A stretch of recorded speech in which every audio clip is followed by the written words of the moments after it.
people is everybody has light within them. No matter what their behavior is, we're calling out the light.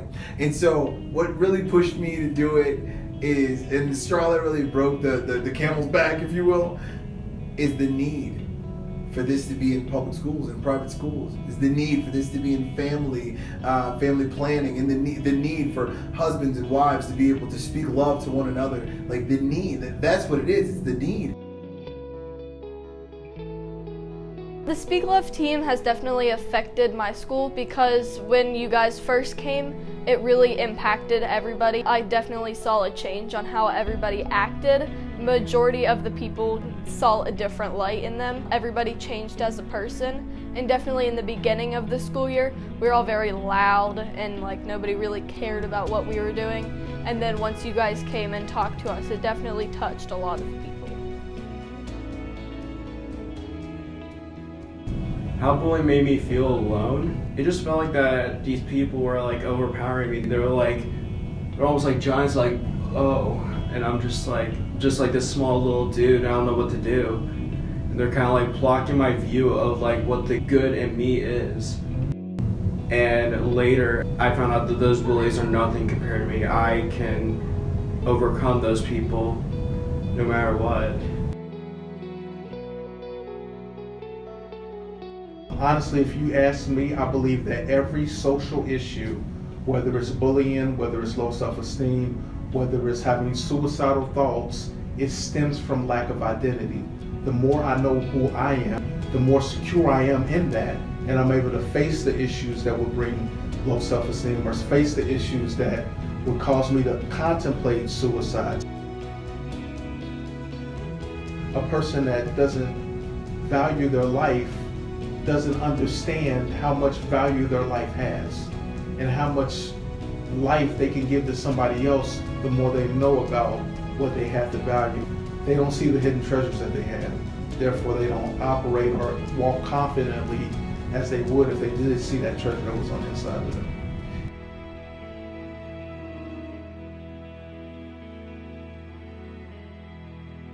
Why do I do Speak Love? Well, there's multiple different answers as to why I do Speak Love. But I think the number one answer is when I was a kid, I needed some love to be spoken over me, and I yearned for it. And I was so angry that I didn't have it, but then an opportunity came where I noticed other people needed it too, and I was like, oh, like I'm not getting this, but I can give this. And so even though like the world might look like a bad place at some time, like this is something that everyone can afford to do. If you could do one thing to change your environment, is start speaking love to yourself. If you could do that, we can do anything. And if you can get your team to start to refer to each other as they're important individuals, instead of being like, you messed up, or you did a great job. I'm basing the way I speak to you and the way that I trust you and the way I look at you on your performance. Speak Love is not that.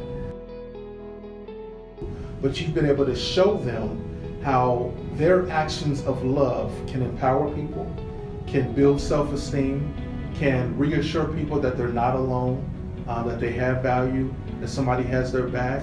And that's what students need to see right now. I believe, honestly, you see all these students dealing with suicide and things of that nature. If they knew they weren't alone and they had value and they had somebody speaking love into them, I think they would be in a better place to understand, like, no, taking my life is not the answer to my problem. I have people that have my back, people that are gonna help me get through this. They come in and really tell their stories, and they inspire you to be yourself and to, you're golden, you're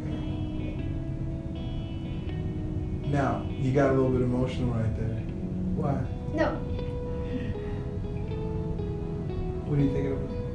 I don't know, you guys just like, I don't know, sometimes your stories really hit hard and you can relate to them a lot. So like in January, I could totally relate to what you guys were talking about. I've experienced bullying and people being mean and stuff like that. It means a lot to me that you guys would actually take the time to do that, and I really needed your guys speaking because it encourages me.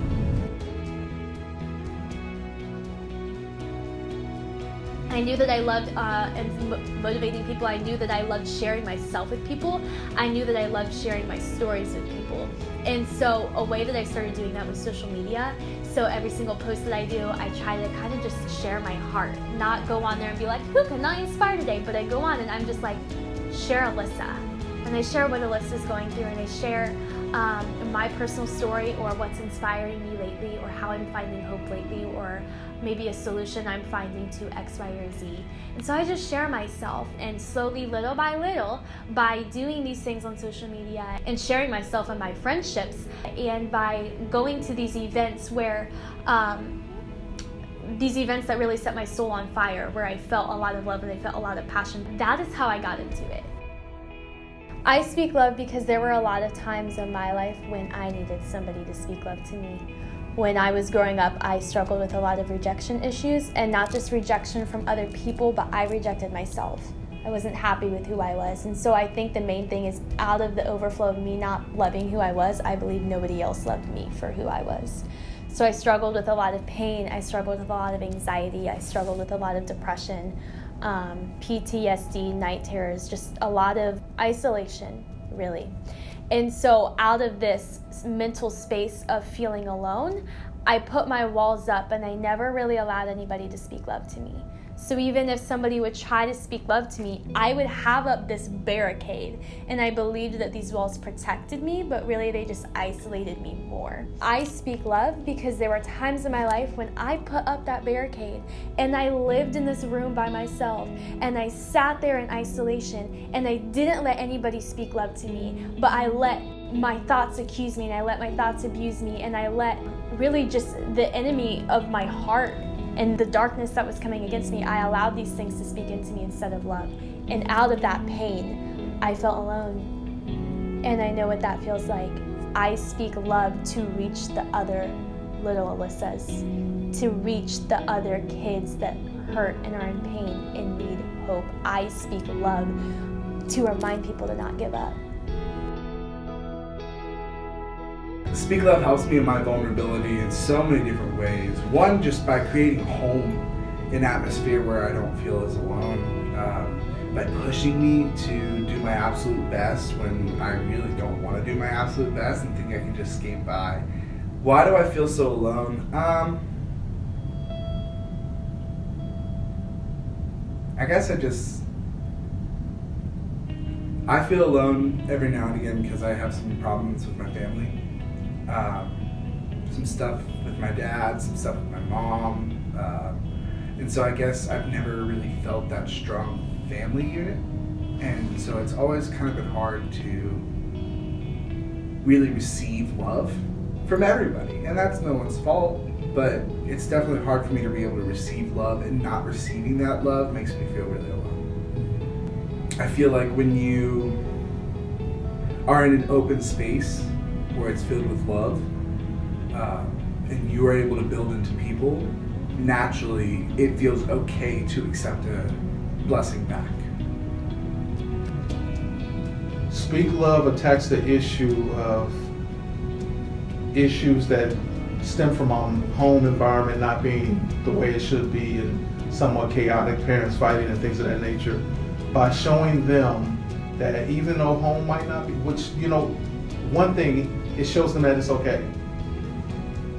A lot of students feel like if they're going through all that drama and that chaos at home, something's wrong with them. No, nothing's wrong with you. It's okay if you have drama going on in your home. A matter of fact, there's probably several other peoples that can relate to you. So if you can overcome what you're dealing with at home and allow Speak Love to empower you and to build you up so that you can build up other students that are dealing with the same thing. One thing I realize is that as leaders in the school, teachers, administrators, principals, sometimes you don't realize how much influence and how much of an impact you can make. So it's very vital to speak love in a way that you're not looking at the student for where they are, but you're looking at them for where they're going.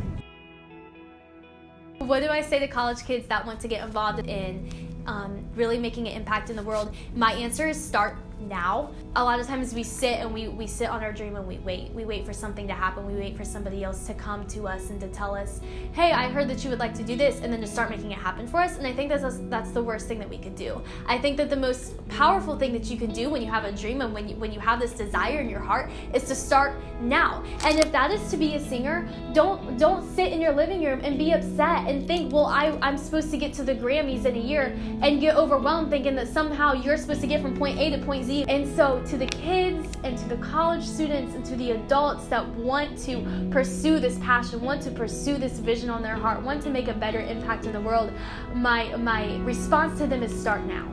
And do it little by little. Wake up that day and ask how you can dedicate yourself to that passion today. You're not going to get to point Z overnight, but you can get from point A to point B, and you can get from point B to point C. So ask yourself, what are your dreams, what are your passions? And if you feel like they're too big for you, good. Like they're supposed to be. But you can do one step at a time, and little by little, you will get there.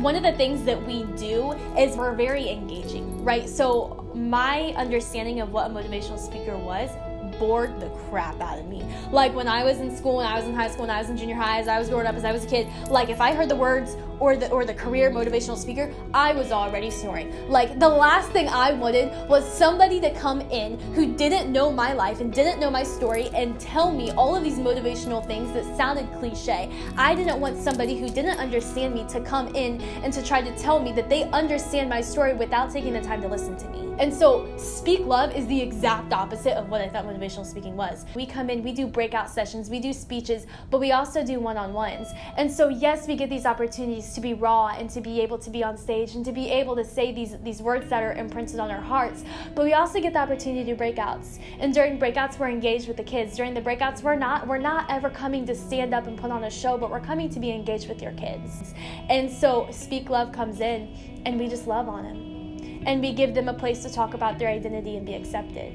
And we give them a place to talk about their wounds and be accepted. And we give them a place to talk about their stories and to be listened to and to be heard to. But everything that we say on that stage, it comes from our heart. It comes from our own personal experiences. It comes from our wounds and our own personal stories and how we found hope, because it's that brings connections to the kids. I would say that anytime you invite an organization like Speak Love in to really help students see not just what needs to change in my school and what needs to change in me, but just to give them an opportunity to thrive, and an opportunity not just to survive middle school or to survive high school, but to really thrive in it. I think it's a win-win. I think it's a win for the teachers. I think it's a win for the administration. I think it's a win for the student body. It's a win for the sports teams. It's a win for anything, you know. And so I think the more opportunities you have to get those conversations happening, where students who maybe don't typically affiliate with each other or associate with each other, all of a sudden they're talking across the room to each other, and it's like, man, you open up the conversation, you know. So I think Speak Love did a great job at opening up the conversation, and now it's up to those who are a part of the schools to kind of take that conversation to the next level, and I think that's great. So if I'm speaking to a teacher that wants us to come to the book for their school, and this is the most important thing, being able to understand inclusion, and we are here to help. We are an extension of teachers. We are an extension of counselors. We're an extension of the principal. We reach kids that they can't. May it be because we're the cool people that aren't a part of their staff, or just because that we have this opportunity. We are able to touch on some really, really hard, really, really rough subjects and just get raw and be able to be authentic and vulnerable in a way that sometimes students don't get to feel. What Speak Love has done is they bring in different people to meet with the different needs of kids. In the past, if you brought a motivational speaker in, say as yourself, great message. There are going to be kids that connect with that, but not everybody. You're bringing in people that you speak, and then you're willing to give it up to the next person who may be speaking to girls, and especially certain groups of girls that nobody else speaks to. I remember when Austin was speaking to our group last year about his health problems, and he spoke exactly to one girl who came out of the stands and spoke love to him. And so Speak Love truly speaks to all of the kids, and it's not just a person coming and talking and leaving. It's a group of people that connect to lots of different groups of kids, and that's what we haven't done in the past, is meet the needs of all of our kids. How is Dick Jackson going to feed into my daughter? How are the teachers in this building going to feed into my daughter? How's the community going to do that? How am I going to do that for other people's kids? I want people to own my kid and care about my kid and make a difference in their lives just like I'm going to do for their kids. And so we've got to come together and take care of each other instead of tearing each other down. And so by the time they were leaving, kids were empowered and they were feeling like they could do something to impact their school.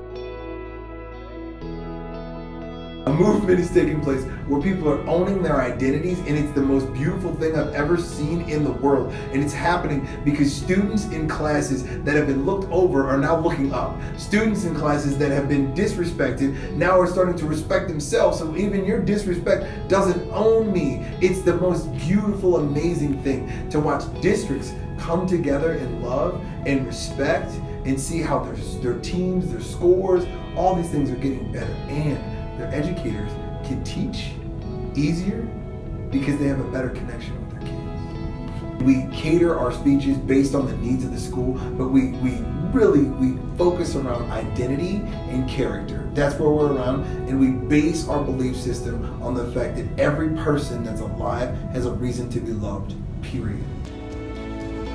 My name is Matt Howe. Glenn Woods. Sydney Vandermeer. Zachary. John Vandermeer. Grace Adams. Austin Moore. Dick Jackson. Alyssa Nickles. And I speak love. And I speak love. I speak love. I speak love. I speak love. I speak love. I speak love. I speak love. And I speak love.